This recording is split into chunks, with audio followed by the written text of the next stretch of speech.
মানুষের জীবন বড় অদ্ভুত। সবকিছু থাকা সত্ত্বেও মনে শান্তি নেই। অর্থ আছে, সম্মান আছে, পরিবার আছে, তবুও কোথাও যেন এক অজানা শূন্যতা।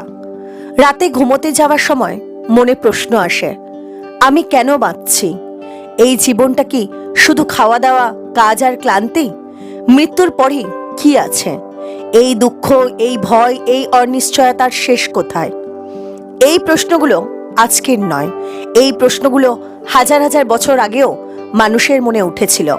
আর সেই প্রশ্নের উত্তর দিতেই সৃষ্টি হয়েছিল এক অমর গ্রন্থ, শ্রীমদ্ ভাগবত পুরাণ। এটি এক জীবন্ত আলোর প্রদীপ, যা মানুষের হৃদয়ের অন্ধকার দূর করে। যেখানে ভয় আছে সেখানে সাহস দেয়, যেখানে দুঃখ আছে সেখানে সান্ত্বনা দেয়, যেখানে জীবন অর্থহীন মনে হয় সেখানে অর্থ খুঁজে দেয়। শ্রীমদ্ ভাগবত পুরাণ আমাদের শেখায় কিভাবে ঈশ্বরকে ভালোবাসতে হয়, কিভাবে মানুষকে ভালোবাসতে হয়, কিভাবে জীবনের প্রতিটি মুহূর্তকে অর্থপূর্ণ করতে হয়। শ্রীমদ্ ভাগবত পুরাণ হল মহাপুরাণগুলির মধ্যে শ্রেষ্ঠ। মোট 18টি মহাপুরাণ রয়েছে, কিন্তু তাদের মধ্যে ভাগবত পুরাণকে বলা হয় পুরাণানাম ইদানাং শ্রেষ্ঠং, অর্থাৎ পুরাণগুলির মধ্যে শ্রেষ্ঠ পুরাণ। এই পুরাণে আছে ভক্তি, জ্ঞান, বৈরাগ্য, প্রেম, করুণা, ঈশ্বরের লীলা। এটি কেবল ঈশ্বরের গল্প নয়, এটি মানুষের জীবনের গল্প। এখানে আছে রাজাদের অহংকার ভাঙার গল্প, ভক্তের অটল বিশ্বাসের গল্প, পাপ থেকে মুক্তির পথ, আর মৃত্যু ভয়ের ঊর্ধ্বে ওঠার শিক্ষা। সবচেয়ে বড় কথা, এই পুরাণের কেন্দ্রে আছে ভগবান শ্রীকৃষ্ণ। শ্রীকৃষ্ণ এখানে শুধু ঈশ্বর নন, তিনি বন্ধু, তিনি সন্তান, তিনি প্রেমিক এবং তিনি পথপ্রদর্শক। ভাগবত পুরাণের রচয়িতাকে? শ্রীমদ্ ভাগবত পুরাণ রচনা করেছিলেন মহর্ষি বেদব্যাস। এই সেই ব্যাসদেব যিনি বেদ 4 ভাগে ভাগ করেছিলেন, যিনি মহাভারত রচনা করেছিলেন, যিনি 18টি পুরাণ সংকলন করেছিলেন। তবুও আশ্চর্যের বিষয়, সবকিছু করার পরেও ব্যাসদেবের মনে শান্তি ছিল না। এই ঘটনায় ভাগবত পুরাণের জন্মকথার মূল। একদিন ব্যাসদেব বসে আছেন সরস্বতী নদীর তীরে। চারদিকে প্রকৃতি শান্ত, কিন্তু তার মন অশান্ত। তিনি ভাবছেন, আমি তো বেদ লিখেছি, মহাভারত লিখেছি, পুরাণ লিখেছি, তবুও কেন আমার মনে তৃপ্তি নেই? ঠিক তখনই সেখানে এলেন তাঁর গুরু দেবর্ষি নারদ। নারদ মুনি ব্যাসদেবের মুখের দিকে তাকিয়েই বুঝে গেলেন এই জ্ঞানী ঋষির মনে আজও অপূর্ণতা। নারদ মুনি জিজ্ঞেস করলেন, হে ব্যাস, তুমি কি সুখী? ব্যাসদেব মাথা নিচু করে বললেন, না গুরুদেব, আমি জানি না কেন, কিন্তু আমার হৃদয় শান্ত নয়।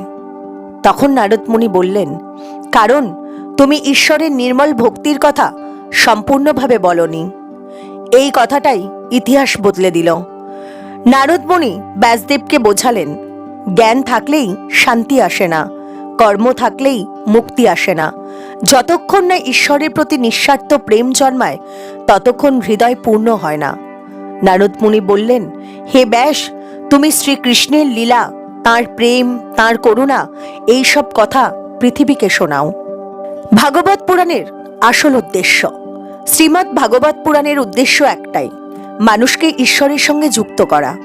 এখানে কঠিন তত্ত্ব নেই, এখানে ভয় দেখানো ধর্ম নেই। এখানে আছে গল্প, আবেগ, প্রেম এবং সহজ ভাষায় গভীর সত্য। এই পুরাণ বলে, ঈশ্বর দূরে নন, ঈশ্বর হৃদয়ের ভেতর। ঈশ্বর ভালোবাসা বোঝেন। একজন পতিত মানুষও যদি অন্তর থেকে শ্রীকৃষ্ণের নাম নেয়, তাহলে সে উদ্ধার পায়। এটাই ভাগবত পুরাণের সবচেয়ে বড় শিক্ষা। কেন আজকের যুগেও মানুষের মধ্যে ভাগবত পুরাণ জরুরি? আজকের যুগের মানুষ একা, ক্লান্ত, হতাশা, ভয়ে ভরা। আজকের মানুষ জানে কিভাবে টাকা রোজগার করতে হয়, কিন্তু জানে না কিভাবে শান্তি পেতে হয়। শ্রীমদ্ ভাগবত পুরাণ শেখায় কিভাবে দুঃখকে গ্রহণ করতে হয়, কিভাবে সুখে অহংকার না করতে হয়, কিভাবে মৃত্যুকে ভয় না পেতে হয়। এই পুরাণ বলে, জীবন ক্ষণস্থায়ী, কিন্তু প্রেম চিরন্তন। এই পৃথিবীতে অনেক কিছুই ভয়ঙ্কর, দারিদ্র্য, রোগ, একাকিত্ব, যুদ্ধ, কিন্তু মানুষের সবচেয়ে বড় ভয় একটাই, মৃত্যু ভয়। আর সেই মৃত্যু ভয়ের মুখোমুখি হয়েও যে মানুষ শান্ত থাকতে পারে, যে মানুষ ঈশ্বরের নামেই শেষ নিঃশ্বাস নিতে পারে, তার জীবন কখনো ব্যর্থ হয় না। এই সত্যটাই আমাদের শেখায় রাজা পরীক্ষিতের জীবন। রাজা পরীক্ষিত কে ছিলেন? রাজা পরীক্ষিত ছিলেন কুরু বংশের উত্তরসূরি, মহারাজ অর্জুনের পৌত্র এবং অভিমন্যুর পুত্র। মহাভারতের যুদ্ধের পর এই পরীক্ষিতে ছিলেন ধর্মের রক্ষক রাজা। তিনি ছিলেন ন্যায়পরায়ণ, প্রজাবৎসল, ঈশ্বর ভক্ত এবং সত্যবাদী। শৈশবে তিনি মৃত্যুর মুখ থেকে বেঁচেছিলেন শ্রীকৃষ্ণের কৃপায়। যখন কুরুক্ষেত্রের যুদ্ধের পর অভিমন্যু স্ত্রী উত্তরা গর্ভবতী ছিলেন, তখন অশ্বত্থামার ব্রহ্মাস্ত্র গর্ভের শিশুকে হত্যা করতে উদ্যত হয়। সেই সময় স্বয়ং ভগবান শ্রীকৃষ্ণ নিজের সুদর্শন চক্র দিয়ে গর্ভস্থ শিশুকে রক্ষা করেছিলেন। সেই শিশুই ছিলেন পরীক্ষিত। রাজা পরীক্ষিতের রাজত্বকালে মানুষ সুখে ছিল, অন্যায় কম ছিল, ধর্ম ছিল জীবনের অংশ। তিনি নিজে ছদ্মবেশে ঘুরে বেড়াতেন, দেখতেন প্রজাদের কষ্ট আছে কিনা। একদিন এমনই এক ভ্রমণের সময় ঘটে গেল সেই ঘটনা, যা ভাগবত পুরাণের মূল সূচনা। একদিন রাজা পরীক্ষিত তীব্র তৃষ্ণায় কাতর হয়ে বনে প্রবেশ করলেন। বনে তিনি দেখলেন মহর্ষি শমীক ঋষি গভীর ধ্যানে নিমগ্ন। রাজা বহুবার অনুরোধ করলেন, মুনি একটু জল দিন, কিন্তু ধ্যানমগ্ন ঋষি কোনো সাড়া দিলেন না। রাজার মনে তখন ক্লান্তি, তৃষ্ণা, সামান্য অহংকার। তিনি ভাবলেন, আমি রাজা, আমার কথা উপেক্ষা করা হলো। রাগের মাথায় তিনি একটি মৃত সাপ ঋষির গলায় ঝুলিয়ে দিলেন। কাজটি করেই তার হৃদয়ে অনুশোচনা এলো, কিন্তু ততক্ষণে ঘটনা অন্যদিকে মোড় নিয়েছে। ঋষি শমীকের পুত্র শৃঙ্গী মুনি এই ঘটনা শুনে ভীষণ ক্রুদ্ধ হলেন। অবিবেচনায় তিনি উচ্চারণ করলেন, আজ থেকে 7 দিনের মধ্যে তক্ষক নামের নাগরাজ এই রাজাকে দংশন করে হত্যা করবে। এই অভিশাপই হল ইতিহাসে অমর। যখন রাজা পরীক্ষিত এই অভিশাপের কথা শুনলেন, তিনি কাঁদলেন না, তিনি রাগ করলেন না, তিনি যুদ্ধ ঘোষণাও করলেন না, বরং শান্তভাবে বললেন, এটাই ঈশ্বরের ইচ্ছা। তিনি বুঝে গেলেন এই 7 দিনই তাঁর জীবনের আসল পরীক্ষা। তিনি রাজ্য ত্যাগ করলেন, সিংহাসন ত্যাগ করলেন, পরিবার ত্যাগ করলেন। তিনি গঙ্গার তীরে এসে বসে পড়লেন, শুধু এক উদ্দেশ্যে, মৃত্যুর আগে ঈশ্বরের কথা শোনা। ঠিক এই সময়েই দেশের বিভিন্ন প্রান্ত থেকে অসংখ্য ঋষি মুনি নৈমিষারণ্যে সমবেত হন। তাদের মধ্যে ছিলেন শৌনক ঋষি, অঙ্গিরা, ভৃগু, পুলস্ত। তারা জানতে চাইলেন, এই কলিযুগে মানুষ কিভাবে মুক্তি পাবে। এই প্রশ্নের উত্তর দিতেই ভাগবত পুরাণ কেবল রাজা পরীক্ষিতের জন্য নয়, সমগ্র মানব জাতির জন্য বলা হলো। ঠিক তখনই গঙ্গার তীরে এলেন এক মহাপুরুষ, শুকদেব গোস্বামী। তিনি ছিলেন মহর্ষি ব্যাসদেবের পুত্র, সম্পূর্ণ বৈরাগী এবং জন্ম থেকেই ব্রহ্মজ্ঞানী। তিনি নগ্ন অবস্থায় ঘুরে বেড়াতেন, কোনো লজ্জা, কোনো মোহ তার ছিল না। শুকদেব গোস্বামী জাগতিক সংসারে আকৃষ্ট হননি, কিন্তু এক আশ্চর্য ঘটনা ঘটে। একদিন তিনি একদল নারীকে দেখে চলে গেলেন। তারা লজ্জা পেলেন না, কিন্তু যখন ব্যাসদেব এলেন তারা লজ্জা পেলেন, কারণ শুকদেব ছিলেন আত্মা, ব্যাসদেব ছিলেন দেহবোধে আবদ্ধ। রাজা পরীক্ষিত শুকদেব গোস্বামীর পায়ে পড়ে বললেন, হে মহাত্মা, আমার মৃত্যু নিশ্চিত। এই 7 দিনে আমি কি করলে মুক্তি পাব? এই প্রশ্নটাই ভাগবত পুরাণের প্রাণ। শুকদেব গোস্বামী বললেন, শোনো রাজন, আমি তোমাকে বলবো শ্রী হরির কথা, যা শুনলে মৃত্যু ভয় থাকে না। এইভাবেই শুরু হলো শ্রীমদ্ ভাগবত পুরাণের মহাকথা। শুকদেব গোস্বামী বললেন, যে ব্যক্তি মন দিয়ে ভাগবত শোনে তার পাপ নাশ হয়। ভাগবত শোনা মানে আত্মার খাদ্য গ্রহণ, হৃদয়ের পরিশুদ্ধি, ঈশ্বরের সঙ্গে সম্পর্ক স্থাপন। এই পুরাণ আমাদের শেখায় মৃত্যু অবশ্যম্ভাবী, কিন্তু মৃত্যুকে ভয় পাওয়া জরুরি নয়। ঈশ্বরের নামই শেষ আশ্রয়। ভুল হলে অনুশোচনা ও গ্রহণই মুক্তির পথ। রাজা পরীক্ষিত আমাদের শেখান, মৃত্যু আসতে পারে যে কোনো মুহূর্তে, কিন্তু যদি হৃদয়ে ঈশ্বর থাকেন তাহলে ভয় নেই। মানুষ আকাশের দিকে তাকিয়ে ভাবে, এই আকাশ, এই তারা, এই সূর্য, এই পৃথিবী এসব এলো কোথা থেকে?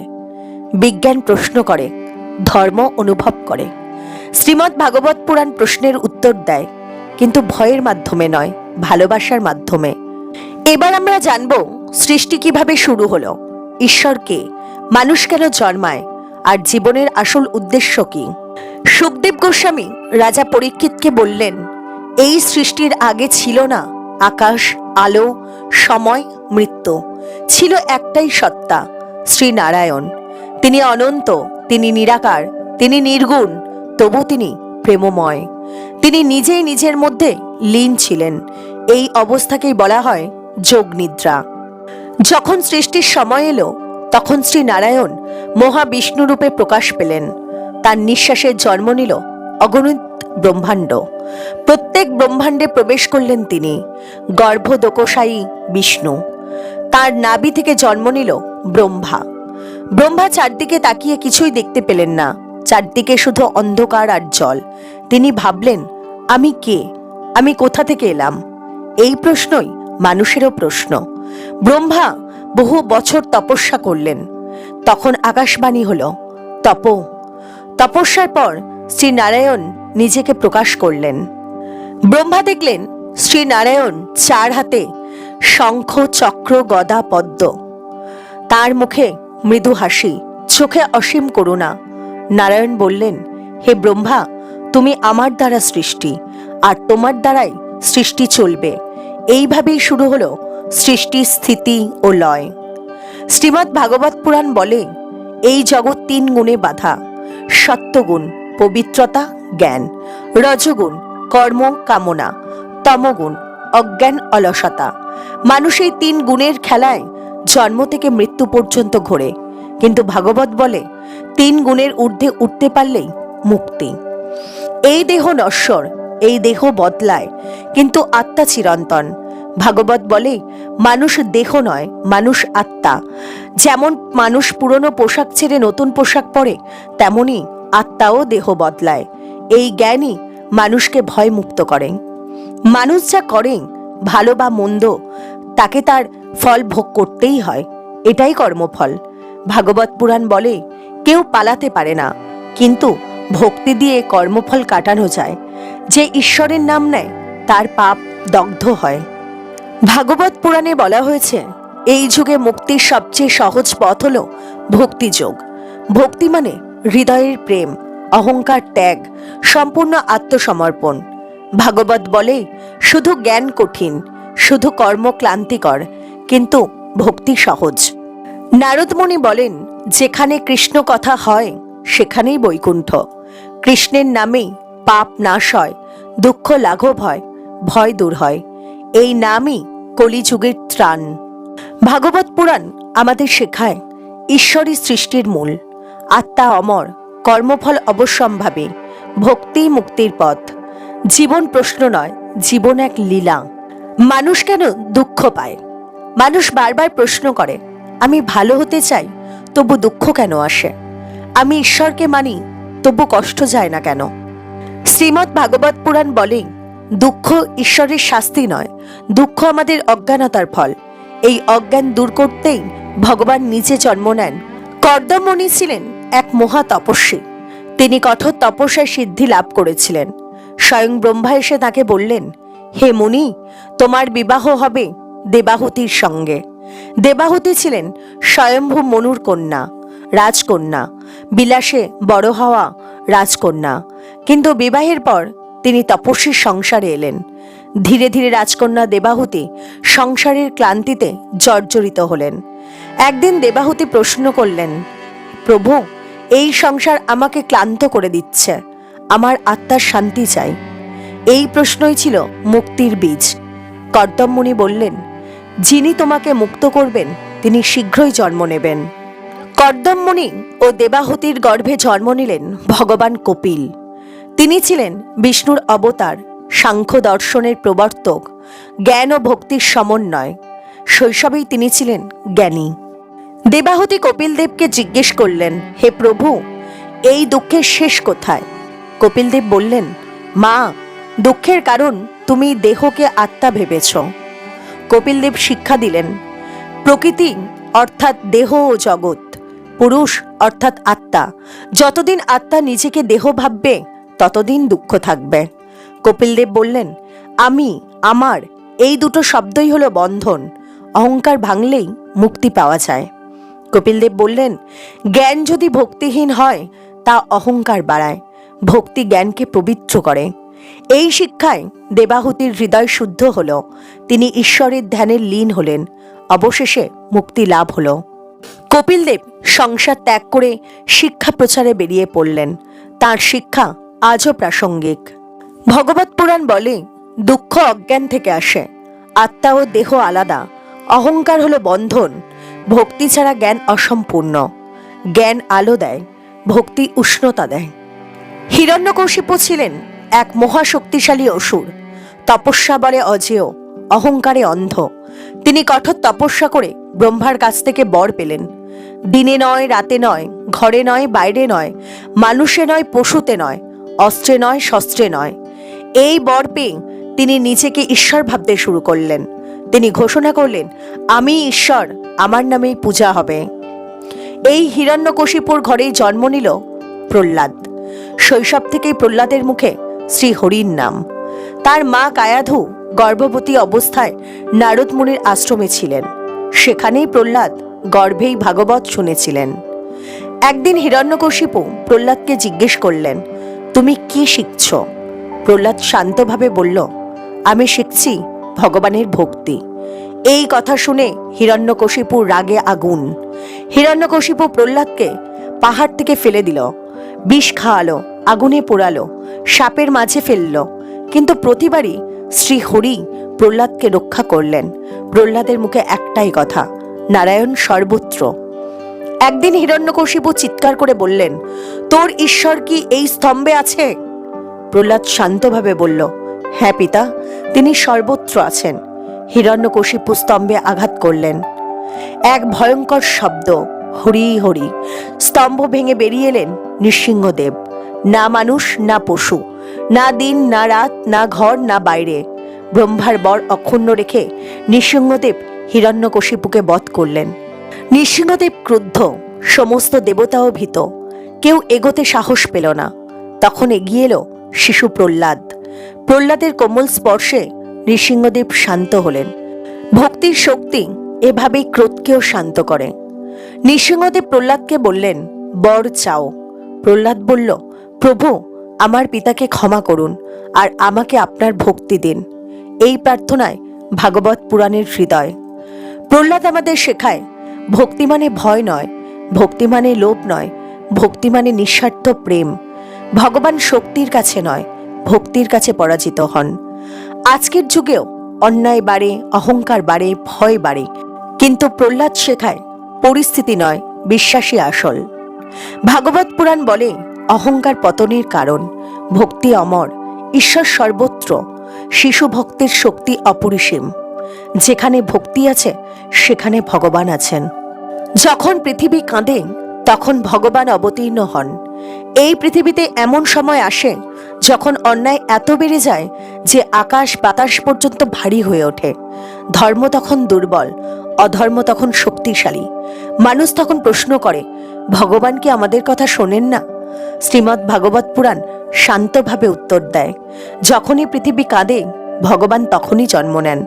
এইভাবেই এলো সেই মহা মুহূর্ত, শ্রীকৃষ্ণের জন্ম।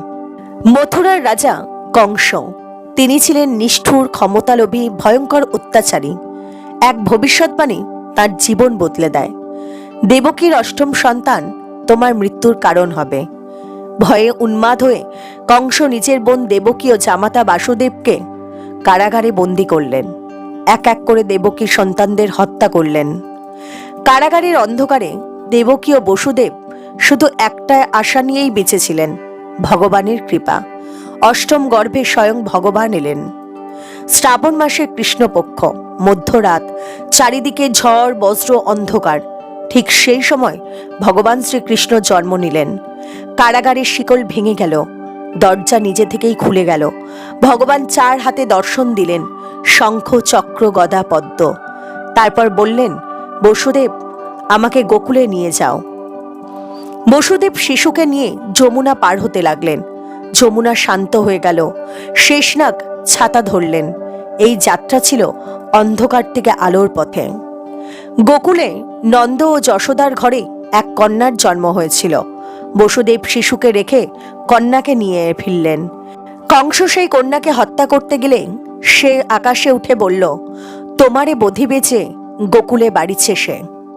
গোকুলে শ্রীকৃষ্ণ মাখন চুরি করেন, গরু চড়ান, বন্ধুদের সঙ্গে খেলেন। এই লীলাগুলো সাধারণ নয়, এগুলো প্রেমের শিক্ষা। রাক্ষসী পুতনা শিশুদের হত্যা করত। সে বিষাক্ত স্তনে কৃষ্ণকে খাওয়াতে এলো, কিন্তু ভগবান পুতনাকে মুক্তি দিলেন। এখানেই ভাগবত বলে, শত্রুও যদি ঈশ্বরের সংস্পর্শ পায় তারও মুক্তি হয়। শিশু কৃষ্ণ শকটাসুরকে বধ করলেন, চীনাবর্তকে আকাশ থেকে ফেলে দিলেন। এই লীলায় বোঝা যায় শক্তি নয়, ঈশ্বরত্ব কাজ করে। যশোদা কৃষ্ণকে বেঁধে রাখতে চান, কিন্তু সমগ্র ব্রহ্মাণ্ড যার ভিতরে, তাকে দড়ি দিয়ে বাঁধা যায় না। এই লীলা বলে ভগবান প্রেমে বাঁধা পড়েন। বৃন্দাবন কোনো জায়গা নয়, এটি এক অনুভূতি, যেখানে প্রতিটি গাছে কৃষ্ণ, প্রতিটি গরুতে কৃষ্ণ, প্রতিটি নিঃশ্বাসে কৃষ্ণ। ভাগবত পুরাণ আমাদের বলে, ঈশ্বর সাধারণ ঘরেই জন্ম নেন। শক্তি নয়, প্রেম বড়। ভগবান ভক্তের জন্য সব করেন। অন্ধকারের মধ্যেই আলো আসে। ভগবান রাজপ্রাসাদে নয়, ভক্তের হৃদয়ে বাস করেন। শ্রীমদ্ ভাগবত পুরাণে এক আশ্চর্য সত্য বলা হয়েছে, ভগবান শুধু পূজার আসনে বসে থাকেন না, তিনি খেলেন, হাসেন, ভালোবাসেন। বৃন্দাবন কোনো সাধারণ স্থান নয়, এটি সেই ভূমি যেখানে ঈশ্বর নিজেকে ভক্তের কাছে সম্পূর্ণ উন্মুক্ত করেন। বৃন্দাবন শ্রীকৃষ্ণের লীলার ভূমি। বৃন্দাবনের বাতাসে কৃষ্ণের নাম। গাছেরা যেন অপেক্ষা করে কখন কৃষ্ণ আসবে। গরুরা ডাকলে কৃষ্ণ সাড়া দেন, বন্ধুরা ডাকলে কৃষ্ণ খেলতে যান। এখানে কৃষ্ণ কোনো ঈশ্বর নন, এখানে কৃষ্ণ হলো বন্ধু। যমুনার জলে বাস করত ভয়ঙ্কর নাগ কালীয়। তার বিষে জল বিষাক্ত, গাছ শুকিয়ে যায়, মানুষ মারা যায়। একদিন কৃষ্ণ খেলতে খেলতে যমুনায় ঝাঁপ দিলেন। সারা বৃন্দাবন কাঁপছে, কৃষ্ণ ডুবে গেল। কিন্তু ভগবান কালিয়ের মাথায় নৃত্য করলেন। অহংকার চূর্ণ হলো, কালীয় ক্ষমা চাইল। কৃষ্ণ বললেন, যাও, অন্যত্র গিয়ে বাস করো। এই লীলা শেখায় শক্তি নয়, ক্ষমাই শ্রেষ্ঠ। দেবরাজ ইন্দ্র ভাবতেন, আমি সবকিছুর নিয়ন্তা। বৃন্দাবনের মানুষ প্রতি বছর ইন্দ্রের পুজো করত। একদিন কৃষ্ণ বললেন, আমরা কেন গোবর্ধনের পূজা করব না? এই পাহাড়ই তো আমাদের রক্ষা করে। নন্দ মহারাজ রাজি হলেন। ইন্দ্রের অহংকারে লাগলো আগুন। ইন্দ্র প্রবল বৃষ্টি নামালেন। বৃন্দাবন ডুবে যেতে লাগলো। লোকজন আতঙ্কে বলতে শুরু করলো, কৃষ্ণ আমাদের বাঁচাও। তখন শ্রীকৃষ্ণ কনিষ্ঠ আঙুলে গোবর্ধন পর্বত তুলে ধরলেন। 7 দিন 7 রাত সমস্ত বৃন্দাবন গোবর্ধনের তলায় নিরাপদ। ইন্দ্র বুঝলেন, ঈশ্বর অহংকার ভাঙতেই আসেন। ইন্দ্র শ্রীকৃষ্ণের পায়ে পড়ে বললেন, প্রভু, আমার অহংকার ক্ষমা করুন। শ্রীকৃষ্ণ মৃদু হেসে বললেন, অহংকার ভাঙাই আমার কাজ। গোপী ও শ্রীকৃষ্ণ নিঃস্বার্থ প্রেম। গোপীরা ছিলেন সাধারণ গৃহবধূ, সংসারে আবদ্ধ, কিন্তু হৃদয় কৃষ্ণে নিবেদিত। রাত্রে কৃষ্ণের বাঁশি বাজে, সব কাজ ফেলে গোপীরা ছুটে আসেন। এটা লজ্জার গল্প নয়, এটা আত্মসমর্পণের গল্প। রাসলীলা মানে শরীরী আকর্ষণ নয়, আত্মার মিলন। প্রত্যেক গোপী ভাবেন, কৃষ্ণ শুধু আমার। এই লীলা শেখায় ভগবান প্রত্যেক ভক্তের সঙ্গে ব্যক্তিগত সম্পর্ক গড়েন। হঠাৎ কৃষ্ণ অন্তর্ধান হলেন, গোপীরা কাঁদলেন। এই লীলা বলে, ভগবানকে অনুভব করতে হলে বিরহ প্রয়োজন হয়। বৃন্দাবনে শ্রীকৃষ্ণ ছিলেন বন্ধু, সন্তান, প্রেমিক। কিন্তু পৃথিবীর সব লীলাই একরকম নয়। প্রেমের পর আসে কর্তব্য, ভক্তির পর আসে ধর্মরক্ষা।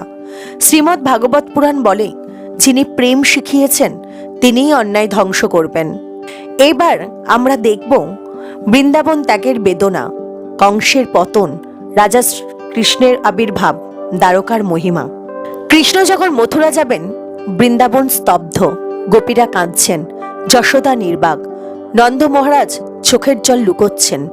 কৃষ্ণ বললেন, আমি কোথাও যাচ্ছি না, আমি তোমাদের স্মৃতিতে, ভালোবাসায় প্রতিটি নিঃশ্বাসে আছি।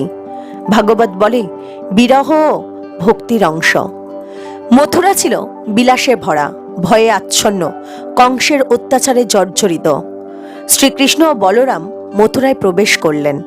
এক ধোপা কৃষ্ণকে অপমান করায় সে শাস্তি পেল। কুব্জা নামে এক কুঁজো দাসী সুগন্ধি দিলে কৃষ্ণ তার কুঁজ সোজা করে দিলেন। ভাগবত শেখায় অহংকার শাস্তি পায়, ভক্তি মুক্তি দেয়। কংস এক ধনুর্যজ্ঞের আয়োজন করেছিল, আসলে কৃষ্ণকে মারার ফাঁদ।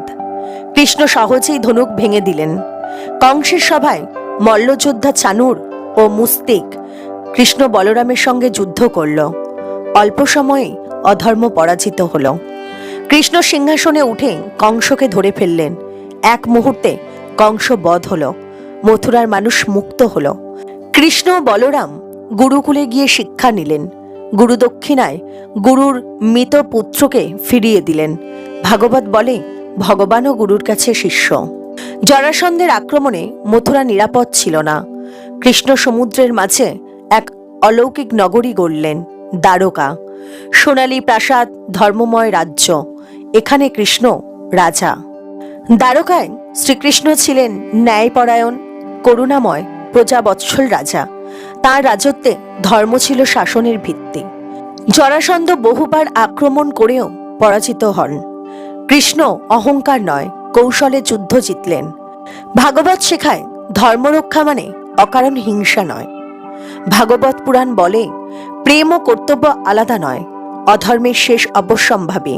ভগবান রাজাও হতে পারেন, ক্ষমতাও যদি ধর্মে বাধা থাকে তবে তা কল্যাণ আনে। যিনি বৃন্দাবনে বাঁশি বাজান তিনি দ্বারকায় ন্যায় বিচার করেন। সব লীলারই শেষ আছে, এমনকি ঈশ্বরের লীলারও। কিন্তু শ্রীকৃষ্ণের প্রস্থান মানে অন্ধকার নেমে আসা নয়, এটি এক নতুন যুগের সূচনা। শ্রীমদ্ ভাগবত পুরাণ আমাদের শেখায় ভগবান আসেন শেখাতে, আর যান মনে স্থায়ী হয়ে থাকতে। এখন আমরা জানব উদ্ভব গীতার গভীর দর্শন, যাদব বংশের পতন, শ্রীকৃষ্ণের দেহত্যাগ এবং কলিযুগের জন্য তার শেষ শিক্ষা। উদ্ভব কৃষ্ণের প্রিয় ভক্ত। উদ্ভব ছিলেন কৃষ্ণের বন্ধু, কৃষ্ণের ভক্ত, কৃষ্ণের প্রতিনিধি।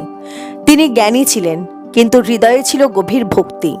কৃষ্ণ জানতেন তার প্রস্থানের সময় এসেছে। এক নির্জন স্থানে কৃষ্ণ উদ্ভবকে বললেন, উদ্ভব, আমার পরে মানুষ বিভ্রান্ত হবে, তুমি তাদের পথ দেখাবে। এই উপদেশগুলি পরিচিত উদ্ভব গীতা নামে। উদ্ভব গীতার মূল বাণী আসক্তি ত্যাগ। কৃষ্ণ বললেন যত আসক্তি তত দুঃখ। সংসার ত্যাগ মানে ঘর ছাড়া নয়, মোহ ছাড়া। সমদৃষ্টি, বন্ধু শত্রু সুখ দুঃখ সবকিছুকে সমানভাবে দেখো, এটাই স্থিত প্রজ্ঞতা। ভক্তি ও জ্ঞান এক। ভক্তি ছাড়া জ্ঞান শুষ্ক, জ্ঞান ছাড়া ভক্তি অন্ধ। দুটোর মিলেই পূর্ণতা। কলিযুগের সহজ পথ। এই যুগে আমার নামই মুক্তির একমাত্র পথ, নাম স্মরণই সাধনা। যাদব বংশের পতনের কারণ। যাদব বংশ শক্তিশালী ছিল, কিন্তু শক্তির সঙ্গে এলো অহংকার। ঋষিদের উপহাস করা হলো, অভিশাপ এলো। ভাগবত বলে যেখানে অহংকার সেখানে পতন। যাদবরা নিজেরাই নিজেদের ধ্বংস করল। কৃষ্ণ নীরব দর্শক, কারণ এটিও ছিল একটি লীলা। ভগবান শ্রীকৃষ্ণের মহাপ্রস্থান। বনের মধ্যে ধ্যানে বসেছিলেন শ্রীকৃষ্ণ। এক শিকারী জরা ভুল করে কৃষ্ণের পায়ে তীর নিক্ষেপ করল। তীরবিদ্ধ হলেও শ্রীকৃষ্ণ কাঁদলেন না, তিনি জরাকে আশীর্বাদ করলেন। বৈকুণ্ঠে প্রত্যাবর্তন।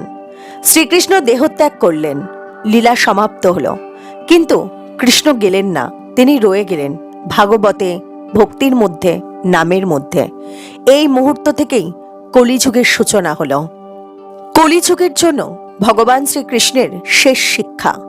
ভাগবত পুরাণ বলে ধর্ম দুর্বল হবে, মানুষ বিভ্রান্ত হবে, লোভ বাড়বে, কিন্তু হরিনাম থাকলে সব অন্ধকার কাটবে। ভাগবত পুরাণ বলে আসক্তি দুঃখের মূল, অহংকার পতনের কারণ, নাম স্মরণই কলিযুগের পথ। ঈশ্বর যান না, তিনি রয়ে যান। শ্রীমদ্ ভগবদ গীতা বলে যেখানে কৃষ্ণের নাম সেখানেই কৃষ্ণ। যে কাহিনী শুরু হয়েছিল এক রাজা পরীক্ষিতের প্রশ্ন দিয়ে যে কাহিনী প্রবাহিত হয়েছে ভক্তি, জ্ঞান, বৈরাগ্য আর করুণার মধ্য দিয়ে আজ সেই মহাকাব্যের শেষ পর্যায়ে এসে দাঁড়িয়েছি। শ্রীমদ্ ভাগবত পুরাণ হলো এক হৃদয়ের আহ্বান। শ্রীমদ্ ভাগবত পুরাণ আমাদের বারবার বলে, ভগবানকে পাওয়ার জন্য বড় তপস্যা নয়, দরকার একটুখানি ভক্তি। রাজা থেকে রাখাল সবাই কৃষ্ণের কাছে সমান। গোপীদের নিঃস্বার্থ প্রেম, ধ্রুবের একাগ্রতা, প্রহ্লাদের অবিচল বিশ্বাস সবকিছু একটাই কথা বলে, ভক্তিই হলো মুক্তির পথ। ভাগবত বলে, যেখানে প্রেম সেখানেই ভগবান। মন্দিরে না গেলেও যদি হৃদয়ে প্রেম থাকে সেখানেই কৃষ্ণ আছে। কৃষ্ণের প্রতিটি লীলা একটি জীবনের পাঠ। মাখন চুরি শেখায় সরলতা, গোপীদের সঙ্গে নৃত্য শেখায় আত্মসমর্পণ, আর কুরুক্ষেত্র শেখায় কর্তব্য। শ্রীমদ্ ভাগবত পুরাণ স্পষ্ট করে বলে, কলিযুগে মানুষ ব্যস্ত, মন অস্থির, পাপ সহজ, সাধনা কঠিন, তবুও এক আশার আলো আছে, হরিনাম। হরে কৃষ্ণ কৃষ্ণ কৃষ্ণ হরে হরে, হরে রাম রাম রাম হরে হরে। এই নামেই মুক্তি। শ্রীমদ্ ভাগবত পুরাণ শেখায়, সত্য বলো, কারোর ক্ষতি করো না, ক্ষমা করতে শেখো, ভাগবত কথা শোনো, কৃষ্ণের লীলা স্মরণ করো, নিজেকে ছোট ভাবো এবং ভগবানকে বড় ভাবো। আজকের জীবন চাকরি, পরিবার, দুশ্চিন্তা। ভাগবত বলে না সব ছেড়ে দাও, ভাগবত বলে সব করো কিন্তু আমাকে ভুলে যেও না। রাজা পরীক্ষিত মৃত্যুর ভয়ে ছিলেন, কিন্তু ভাগবত শুনে তিনি ভয়মুক্ত হলেন, কারণ যে কৃষ্ণকে স্মরণ করে তার কাছে মৃত্যু ভয় নেই। এই ভিডিওটি যদি আপনার হৃদয় ছুঁয়ে যায়, মনে শান্তি আনে, চোখ ভিজিয়ে দেয়, তাহলে ভিডিওটিতে একটি লাইক করবেন, কমেন্ট করে লিখবেন জয় শ্রীকৃষ্ণ, আর চ্যানেলটি সাবস্ক্রাইব করে রাখবেন যাতে এই ভক্তির বাণী আরও মানুষের কাছে পৌঁছে যায়। ভাগবত পুরাণ শেষ হলেও শ্রীকৃষ্ণের লীলা শেষ নয়। আজও তিনি আছেন আপনার আমার হৃদয়ে। জয় শ্রীকৃষ্ণ, জয় শ্রীমদ্ ভাগবত পুরাণ।